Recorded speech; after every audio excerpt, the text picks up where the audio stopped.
1969년 7월 31일 샌프란시스코 베이 에어리어. 서로 다른 새 신문사의 거의 같은 편지가 동시에 도착합니다. 각 편지에는 기괴한 기호로 가득 찬 암호문이 들어 있었습니다. 그리고 그 아래에 짧은 문장이 적혀 있었습니다. 이 암호를 풀지 못하면 이번 주말에 또 죽인다.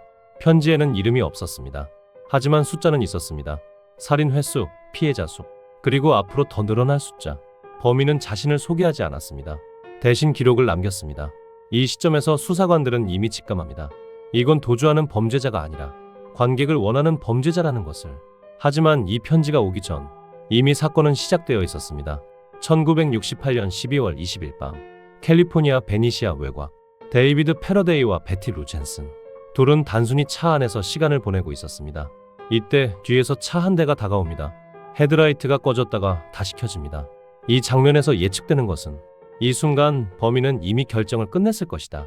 도망칠지, 접근할지, 아니면 쏠지. 총성은 짧았습니다.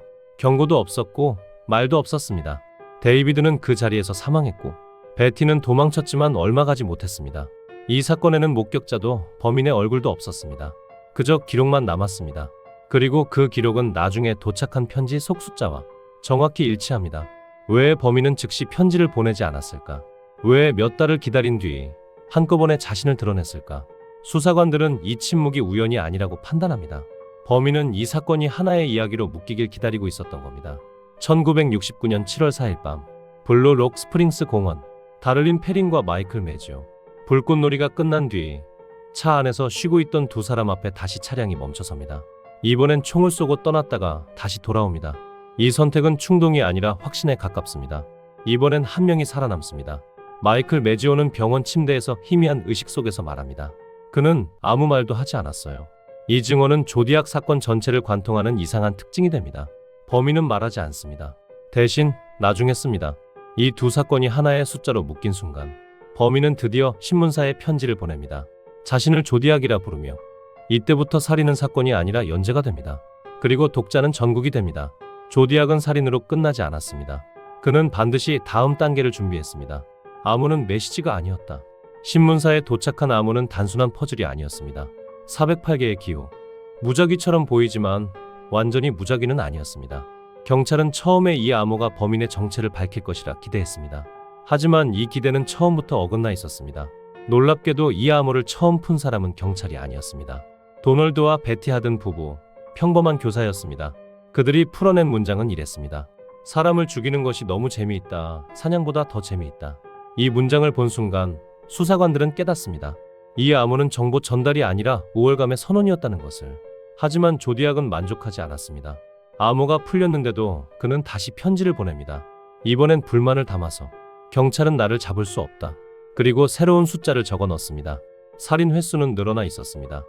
1969년 9월 27일 레이크 베리어사. 세실리아 셰퍼드와 브라이언 하트넬. 낮이었습니다. 지금까지와는 다른 시간대였습니다. 범인은 이번엔 가면을 썼고 처음으로 말을 합니다. 도망갈 생각은 하지마. 이 한 문장은 조디악 사건에서 가장 이질적인 기록으로 남습니다. 이유는 단순합니다. 기억에 남기기 위해서. 총은 흔했습니다. 편지는 간접적이었습니다. 하지만 직접 들은 목소리는 평생 지워지지 않습니다. 브라이언 하트넬은 기적적으로 살아남습니다.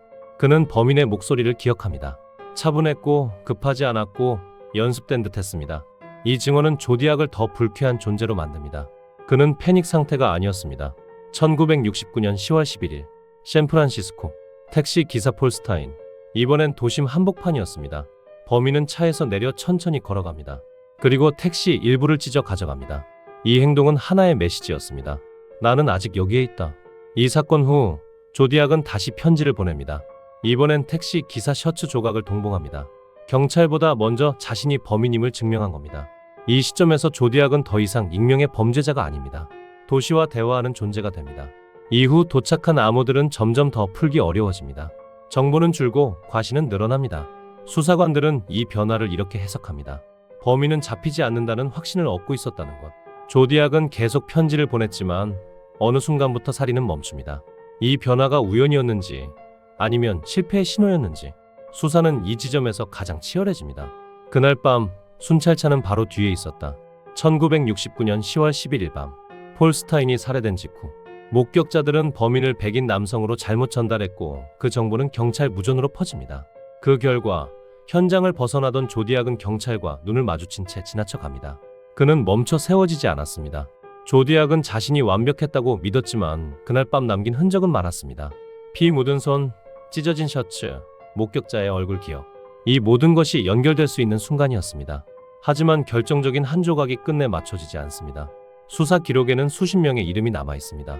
그중 가장 자주 언급되는 인물, 아서 리앨런. 그는 시계에 조디악 로고를 달고 있었고 암호와 유사한 표현을 사용했으며 사건 지역과도 겹쳤습니다.